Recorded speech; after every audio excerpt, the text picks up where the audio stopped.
Good day, gentlemen. Thank you for joining me on the Checkmate, the third installment of the Empress Club. This is chapter 8, Patt-A-Cake, Patt-A-Cake. Wow. This came to mind while someone drove by and they were playing Young Jeezy's song. Patt-A-Cake, Patt-A-Cake, Baker's Man. Now, I don't advocate what Young Jeezy sings about, but that's where I decided it came from. And I had to include it in this book because it took me back to 5th grade when one of my classmates had a birthday and she had baked triple chocolate cake. And if you know me, you know that was a slice of heaven. And I told her, who baked this? So she said, me. I said, what? You baked it? She said, yes, I baked it myself. So I'm like, oh, well, I got to learn to bake because I got to learn how to make triple chocolate cake. So I went to my aunt, who's an awesome cook. May she rest in peace. She's an awesome cook, and I told her I want to learn how to bake. So she was like, well, what you want? I told her what I wanted. So she said, no, you got to start off with the basics. So that's what we did. So what we had to do was get the ingredients, mix the ingredients, throw it in the oven. Now, what can you learn from that? I'll tell you what I learned from that. One, I laugh when Papa John says this, better ingredients, better pizza. That's a life lesson. A giggle, what goes in is what comes out. So make sure your results that you wish to achieve determines the effort that you put in. So what I learned from my aunt was don't cut corners with ingredients.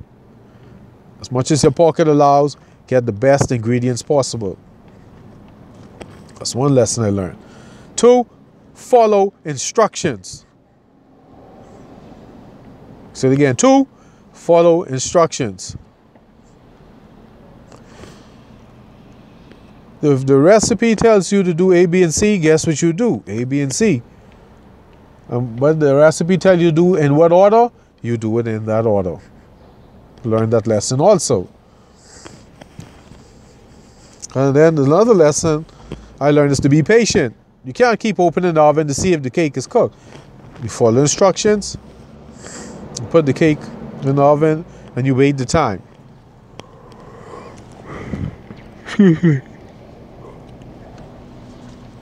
Now, that's the good life lessons I learned, right? I learned other life lessons from the negative aspects of baking. Like when the cake doesn't come out how you expect it to, or how the recipe, the picture of what it's supposed to look like and what comes to the oven is not the same. I learned that you have got to evaluate your process. So the first thing you do if your cake doesn't come out the right way is to examine the ingredients. And by that, you examine the quality of the ingredients, and for the ones that have expiration dates, you check the expiration date. So that taught me to be mindful when I shop. Am I getting the best possible that I can buy? And to check expiration dates on everything. Now, how that translates into the real world was timing. Is this the right time to get into doing something? I'm always aware of that whenever I want to start a business or something that come to mind. Is this the right time? Where is the timing on this? Am I in front of the new trend? Am I on top of it or behind it? Pay attention to the expiration date, gentlemen. Now, once you get the ingredients, you examine the ingredients. Now, you get checked to see the quality of the ingredients, the expiration date, and did you have the right amount? So now once you did that, you found out, okay, the ingredients isn't the cause of the cake failing. So now you look at the process. Did I do what the instructions told me to do? Then guess what? If I didn't, then there lies the problem. Like when they tell you, mix these ingredients together by themselves, then mix this different, then add this into that. And then usually you have to, when you add stuff in, they tell you to fold it in gently. Now, did I whip it or fold it? I whipped it. That's what I did wrong. I didn't follow the instructions. I got haughty. I do what I feel like. I know more than the person who wrote the recipe. And that's another thing. That goes right back to what I was saying in the last chapter about being haughty and arrogant and knowing everything. You are to follow instructions. You are to be teachable and disciplined. So let's take for granted you did all of that right. So what else could be wrong? The oven. The only two things could go wrong with the oven. Either A, you didn't preheat it, or B, you didn't put the temperature either to how much, or too high or too low of what you were supposed to. Now, I said all that to say this. Learning to bake a cake as a child made it possible for me to do introspection to the point where I can examine myself and my actions without attaching myself to it. Because I've noticed people do that.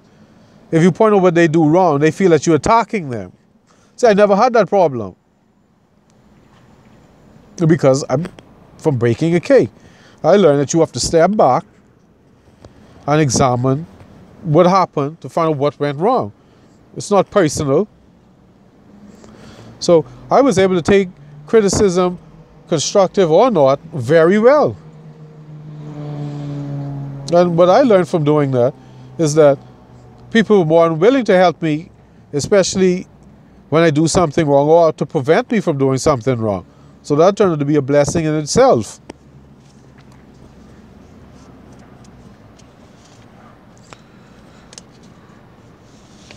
So that's where my notes are right now. That's where I just said that GIGO, garbage in, garbage out, like Papa John's, better ingredients, better pizza. That can apply to your life. Like take, for example, if you wish to accomplish your goal and it takes 2 hours a day.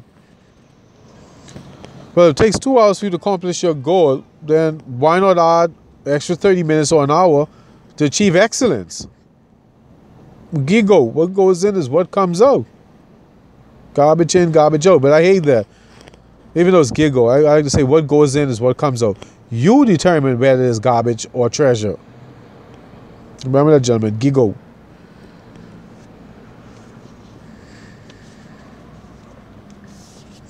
Another lesson I learned from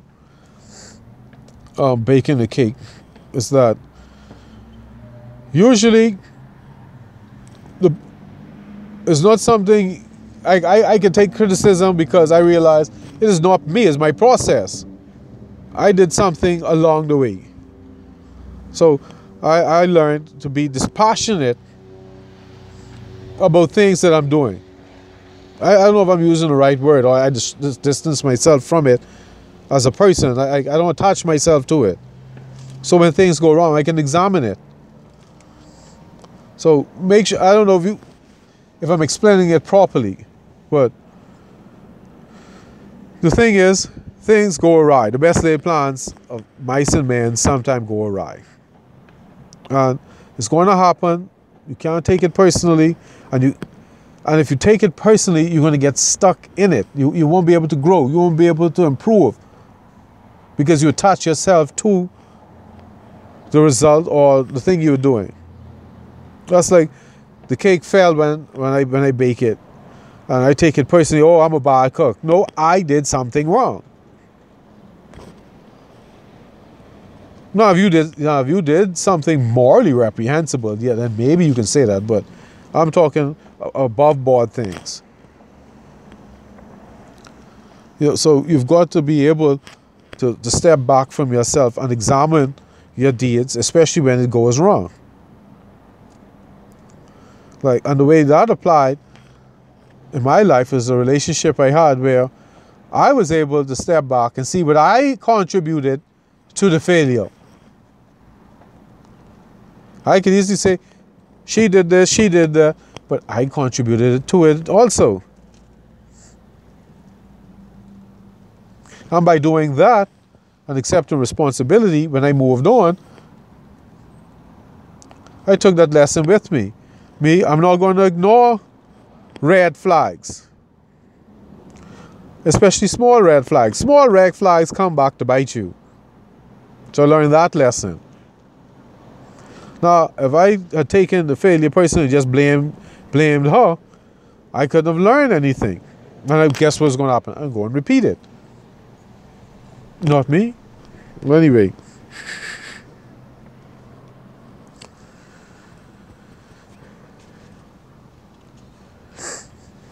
Oh, this is another lesson I learned from baking.